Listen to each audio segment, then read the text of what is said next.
আপনি কি জানেন কন্যাশ্রী প্রকল্পের নাম বদলে নাম হয়েছে কন্যারত্ন? আর এই কন্যারত্ন প্রকল্প কারা পাবে, কিভাবে আবেদন করবেন, কত টাকা পাবেন, এগুলো কি জানেন? যদি না জেনে থাকেন তাহলে আজ সবই জানাবো এই ভিডিওর মাধ্যমে, তাই ভিডিওটি স্কিপ না করে শেষ পর্যন্ত দেখুন। আমি প্রিয়াস জার্নি উইথ ইউ চ্যানেলে আপনাকে স্বাগত জানাই। So let's start the video. কন্যারত্ন প্রকল্প কি? আপনারা যারা এতদিন কন্যাশ্রী প্রকল্পের নাম জানতেন তাদের জন্য জানিয়ে রাখি, এই প্রকল্পের নাম বদলে এবার নতুন নাম রাখা হয়েছে কন্যারত্ন প্রকল্প। শুধু নাম বদলই নয়, এর সাথে সাথে ছাত্রীদের বার্ষিক অনুদানের টাকাও কিন্তু এক ধাক্কায় দ্বিগুণ বা ডাবল করে দেওয়া হয়েছে। পুরনো প্রকল্পের মূল উদ্দেশ্যগুলি যেমন বাল্যবিবাহ রোধ করা এবং মেয়েদের উচ্চশিক্ষায় এগিয়ে দেওয়া, সেগুলোকে আরও শক্তিশালী করতেই এই নতুন রূপান্তর। K1 কত টাকা পাওয়া যাবে? অষ্টম থেকে দ্বাদশ শ্রেণীর 13 থেকে 18 বছর বয়সী অবিবাহিত ছাত্রীরা এতদিন প্রতি বছর 1000 টাকা করে পেত। নতুন শিক্ষাবর্ষ থেকে এই টাকা ডবল করে বছরে 2000 টাকা করা হচ্ছে, আর এই নিয়ম চালু হবে আগামী শিক্ষাবর্ষ থেকে।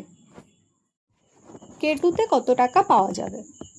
18 বছর পূর্ণ হওয়ার পর উচ্চশিক্ষার জন্য এককালীন 25,000 টাকা দেওয়া হতো, তা বাড়িয়ে সরাসরি 50,000 টাকা করার বড়সড় পরিকল্পনা নিয়েছে রাজ্য সরকার। এবার জানবো এই প্রকল্পে যোগ্যতা হিসাবে কি চাওয়া হয়েছে। এই সুবিধা পাওয়ার জন্য যোগ্যতা এবং নিয়মগুলো খুব সহজ।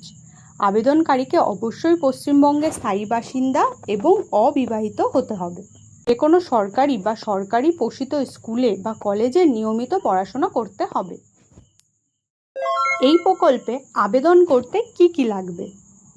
ছাত্রীর আধার কার্ড ও রঙিন পাসপোর্ট সাইজ ছবি, জন্ম শংসাপত্র বা বার্থ সার্টিফিকেট, ছাত্রীর নিজস্ব সচল ব্যাংক অ্যাকাউন্টের পাসবইয়ের প্রথম পাতার জেরক্স, স্কুল বা কলেজের বর্তমান বছরের ভর্তির রসিদ এবং অবিবাহিত হওয়ার একটা সেলফ ডিক্লারেশন পত্র।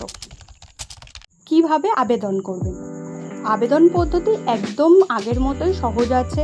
আপনাকে আপনার শিক্ষা প্রতিষ্ঠান থেকে সম্পূর্ণ বিনামূল্যে K1 এবং K2 ফর্ম দেওয়া হবে। ফর্মটি সঠিকভাবে ফিল আপ করে ডকুমেন্টস সহ সেখানেই জমা দিতে হবে। শিক্ষা প্রতিষ্ঠান কর্তৃপক্ষই এটি কন্যারত্ন পোর্টালে আপলোড করে দেবে।